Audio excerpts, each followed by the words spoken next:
Well, here we are. I have to apologise for the frogs in the background as it's been raining heavily and there's been floods around the east coast.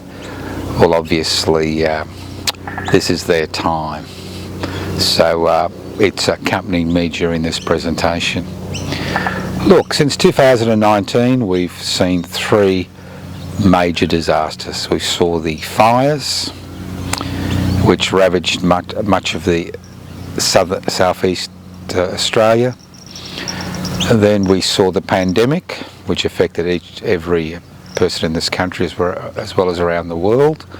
And now we are seeing floods, or we have seen floods, and we'll continue to see floods during 2022-23. Now, irrespective of whether, like me, you think this is due to the climate emergency, or you don't accept the science and have a belief system which doesn't mean you believe in a climate emergency. The fact is that we are having disasters at an increasing intensity. I expect that the next major disasters will be cyclones in northern Australia. Now, this presentation is no reflection on the men and women who do the best they can in a fragmented, under-resourced, underfunded emergency response system. Now, in Lismore with the floods, we saw locals out in their tinnies rescuing people because the emergency facilities weren't adequate. And around Australia, whenever there is an emergency, to a significant degree it's left to volunteers. Now, what's extraordinary is that we have the same inadequate response decade after decade after decade, and with increasing frequency of disasters, we need something more than the piecemeal, volunteer-based response that we currently have in this country. And I've spoken about this before, but I'll speak about it again. It's time that we invested in a national disaster management system. Not just a plan on a piece of paper or on a computer file somewhere, but something on the ground, something real. And we only have 25 million people, although we have a large population. Most of these people are concentrated around the coastline. So what I've suggested, and I'll go through it again, is a state national based system where both the federal government and the state governments combine, that's right, that horrible word combine, to provide disaster response management.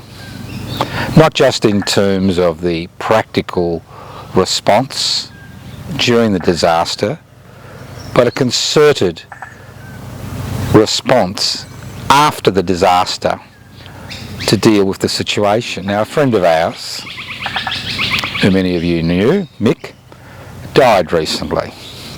He was involved in the 2009 disastrous bushfires which swept Victoria. His home in Kinglake West was burnt to the ground, and 13 years later he was just in the process of beginning to rebuild because of all the obstacles which were put in his way to rebuild in that particular area. So it's not just about the immediate disaster response when the television cameras and social media is agog for information and opinions, but later on, 2 or 3 weeks later, where there is another pandemic, another fire, another flood, and we forget about those people who have been involved. So the first thing is we need a federal state disaster team, not made up of politicians, but made up of people who are experts in the area, who provide advice to government. The second thing we need feet on the ground. We need resources on the ground. We need material on the ground to be able to respond in a timely way to disasters, not the piecemeal way which our current system responds in.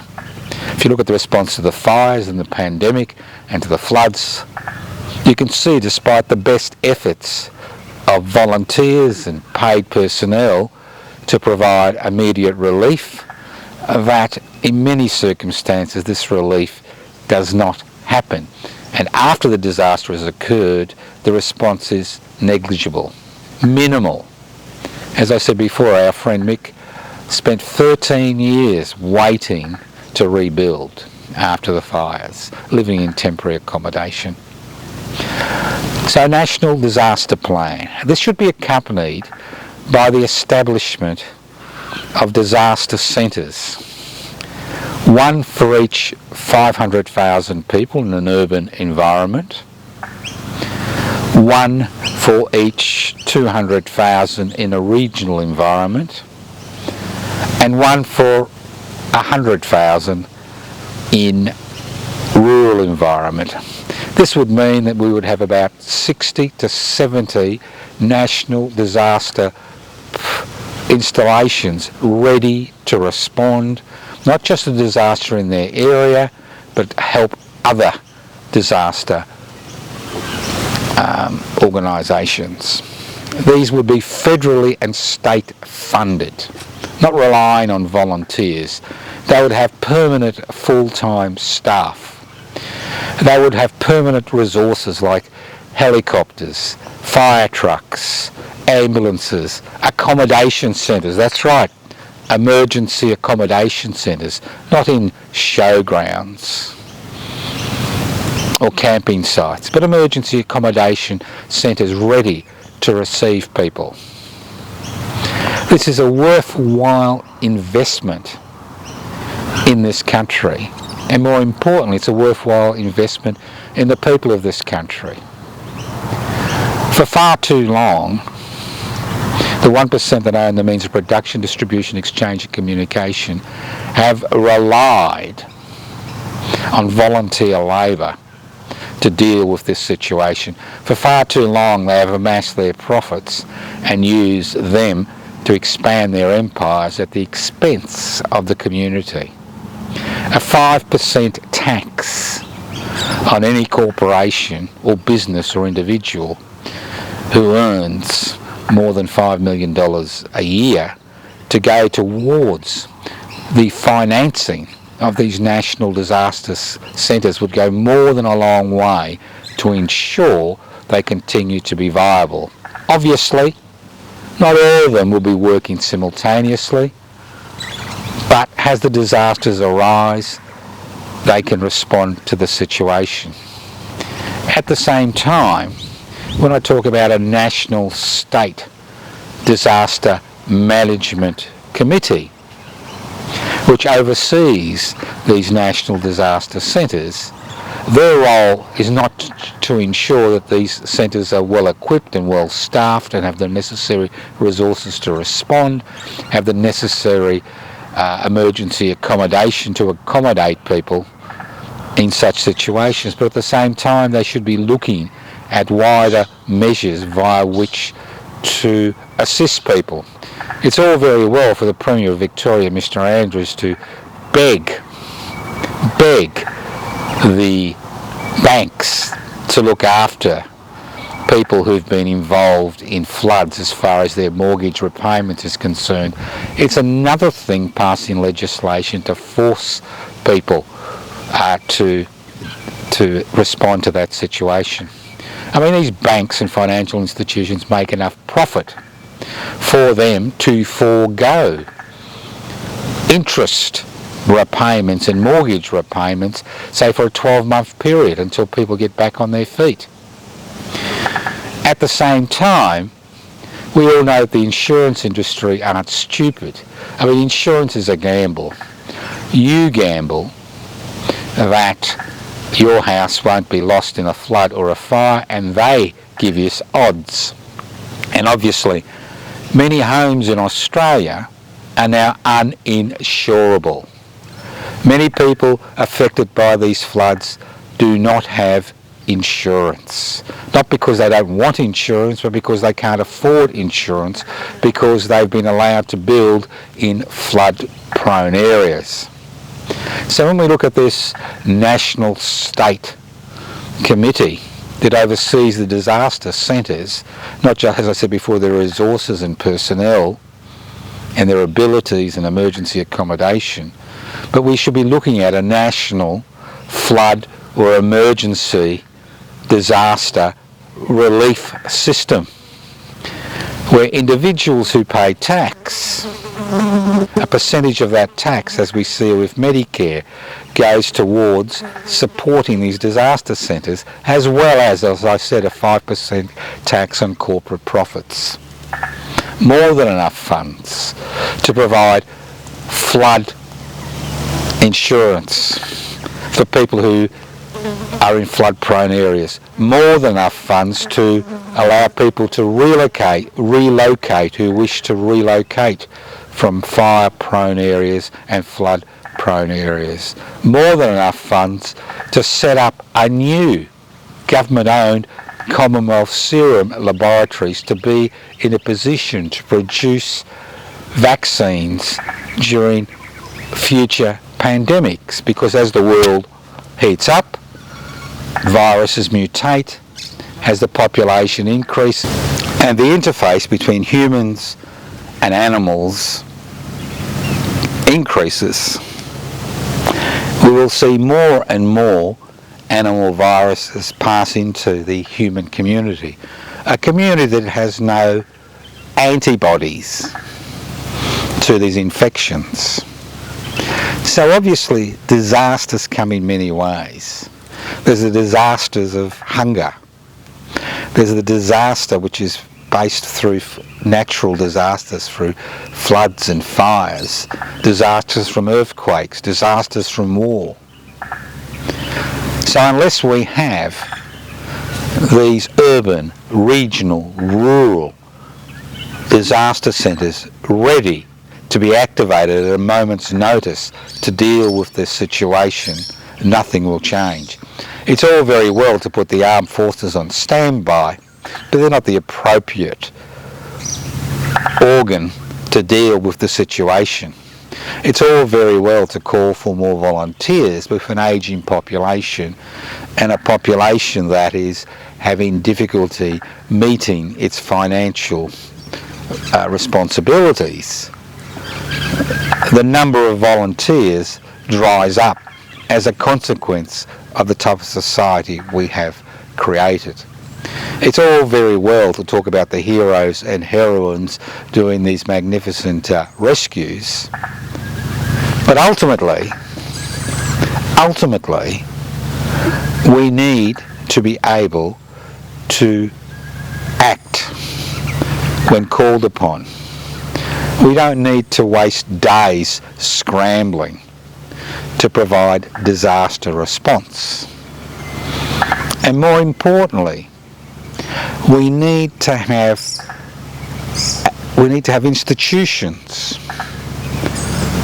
in place to deal with the long-term consequences of disasters, not referring people to the private sector for psychological counselling, not referring people to charities to keep body and soul together, not giving them a few $1,000s and then forgetting about them later on. This assistance is necessary if we are to have a coherent, sustainable society.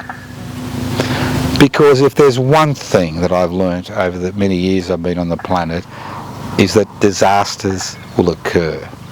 Sometimes it's a personal issue, Other times it's a community issue. A fire in a house that is uninsured may affect that individual, but that is a disaster for them.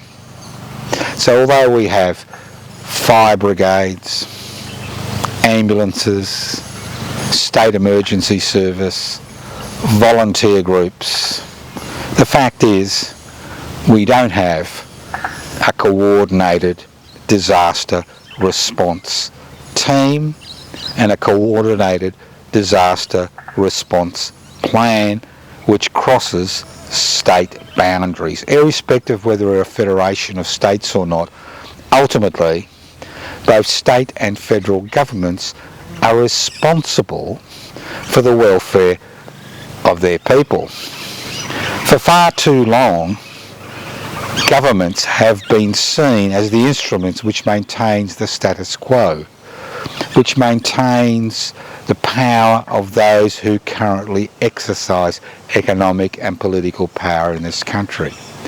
Governments, first and foremost, need to provide security to the people they govern. Not security in terms of an external threat or external invasion, but security in terms of housing, in terms of food, in terms of education, in terms of healthcare, in terms of disaster response.